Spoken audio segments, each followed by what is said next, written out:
futebol brasileiro começou de fato com o primeiro título a ser decidido. Neste domingo, 2/2, o Flamengo conquistou pela terceira vez a Supercopa do Brasil, derrotando o Botafogo na final. Clássico carioca, Botafogo campeão brasileiro em 2024, Flamengo campeão da Copa do Brasil, Botafogo que além da Copa do Brasil, quer dizer, Botafogo que além do Brasileirão ganhou também a Libertadores, mas ele está aí, né, na Supercopa do Brasil, obviamente, pelo título do Brasileirão, o Flamengo pelo título da Copa do Brasil, o Flamengo que se torna isolado o maior campeão da história desse torneio, que foi disputado lá nos anos 90, aí ficou muito tempo sem ter, voltou em 2020 e desde então o Flamengo venceu em 2020 e vence agora novamente em 2025. Ele teve mais duas finais, acabou perdendo para o Palmeiras em 2024. Perdão, em 2023 na verdade, né? Ele perdeu para o Palmeiras na final. Em 2024 o campeão foi o São Paulo. E em 2022 o Flamengo perdeu para o Atlético Mineiro. Então ele ganhou um título lá nos anos 90 e dois nesses anos 2000, né? Quer dizer, anos 2020. 3-1 foi o placar do jogo. O Flamengo foi muito melhor na partida, estava mais preparado fisicamente e tecnicamente. O Botafogo perdeu muitos jogadores, não tantos, ainda tem ali a base do time, né, mas você perdeu o seu principal jogador, que era o Luiz Henrique, foi eleito o Rei da América, foi eleito o melhor jogador do Campeonato Brasileiro, apesar de eu não concordar com essa eleição. Para mim ele não foi o melhor jogador do Botafogo no Brasileiro, mas ainda assim era um jogador fundamental e que nos momentos difíceis era a bola de segurança do Botafogo, e ele não está mais ali. Foi contratado para o lugar dele o Arthur, que inclusive está usando a camisa 7, que era do Luiz Henrique, foi eternizada no Botafogo pelo Garrincha. É um bom jogador, mas parece estar um degrau abaixo do Luiz Henrique hoje.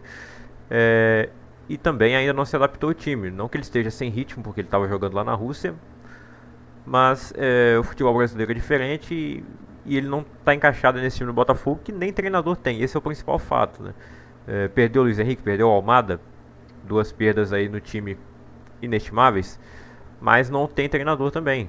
O Arthur Jorge foi para o Catar e ainda ninguém foi contratado. E um nome que chegou a ser ventilado foi do Tite, ex-técnico do Flamengo, deixou o time ali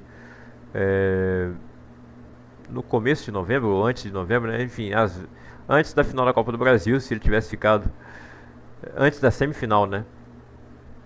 Até acho que se ele tivesse na final, ele ganharia do Atlético também, mas não sei se passaria do Corinthians. A troca de treinador foi fundamental para o Flamengo ser campeão da Copa do Brasil com o Felipe Luiz, que para mim é um treinador muito promissor. Eu acredito que um dia ele estará na seleção brasileira. É a grande esperança aí da nova geração de técnicos do Brasil, né? Que precisa dessa renovação. O Felipe Luiz sempre demonstrou essa vontade de ser treinador ainda quando jogador, e não demorou muito para ele aparecer no time principal do Flamengo, e já tem mais títulos do que derrotas, igualando o Jorge Jesus. O Jorge Jesus saiu do Flamengo com mais títulos do que derrotas também. Ele saiu com 5 títulos e 4 derrotas. O Felipe Luiz aí tem agora 2 títulos e só uma derrota. É absurdo, né?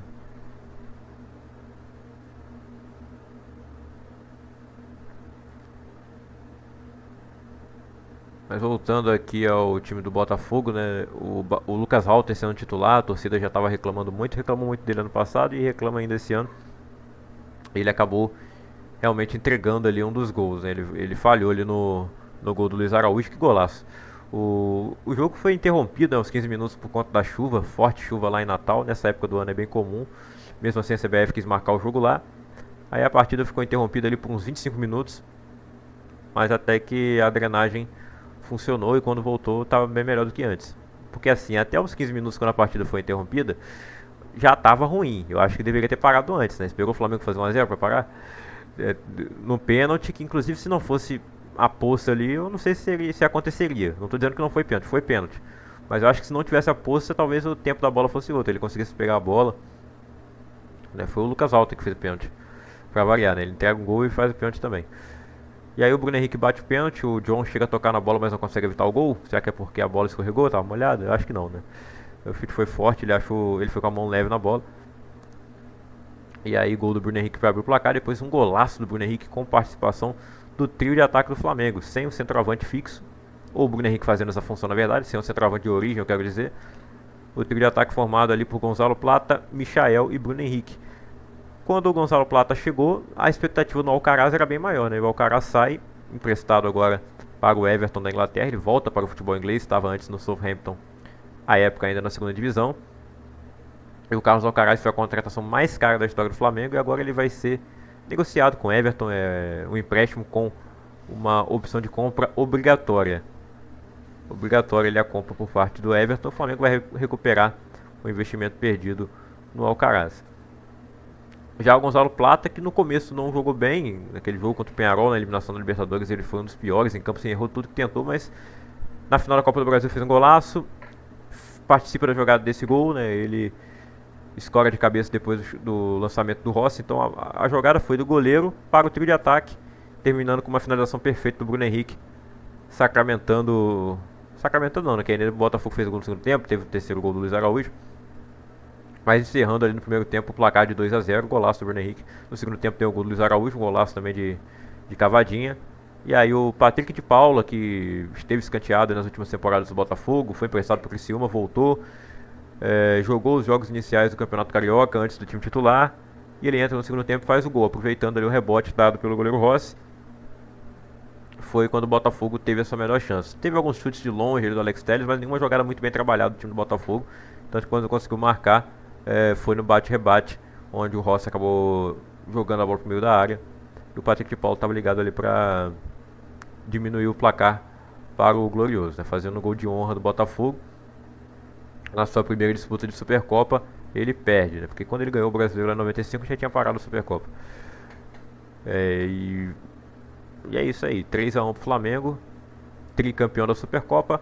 Parabéns ao Felipe Luiz, parabéns ao time, parabéns ao Bruno Henrique e ao Arrascaeta também, né, que agora se tornaram os maiores campeões da história do Flamengo como jogadores, superando o Zico e superando também o Gabigol, que estava empatado junto com eles, né, mas o Gabigol se transferiu para o Cruzeiro, não renovou o contrato com o Flamengo, foi para o Cruzeiro.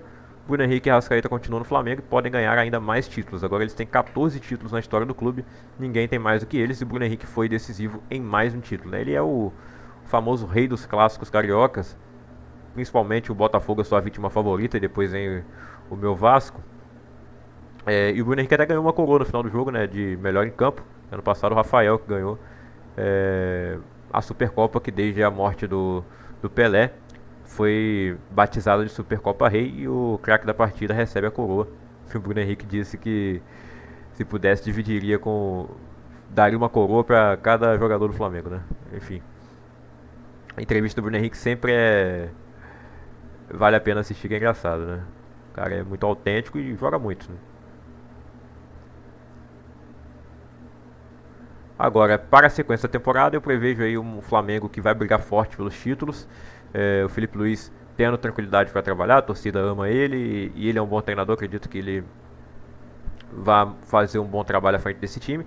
Tem os reforços que chegaram, o Danilo chegou, estreou na lateral direita, o Wesley que vem jogando muito bem, eu acho que vai ser difícil o Danilo barrar ele agora. Pode chegar ainda o Jorginho e melhorar ainda mais esse meio campo do Flamengo. Imagina esse meio campo com Gerson, Jorginho e De La Cruz, ou Gerson, Jorginho e Arrascaeta. São várias as possibilidades, né? Pode jogar com 4 meias também, como era o time de 2019. Aí joga o Arrascaeta e o De La Cruz, o Plata sairia, ou o Michael. O Pedro vai voltar de lesão ainda, né? O Pedro é um exímio centroavante. O time do Flamengo é muito bom, o do Botafogo também é. Acredito que o John Textor vai investir ainda mais nessa temporada. Mas a primeira coisa que tem que ser feita é o treinador. O nome do Tite voltou a ser ventilado. Vamos ver se fecha ou não. É melhor do que quem está treinando agora, mas eu não sei se é a melhor opção, né? O Botafogo queria um treinador português. Tentaram até o treinador português lá que se chama Vasco. Seria muito engraçado ver o Vasco treinando o Botafogo.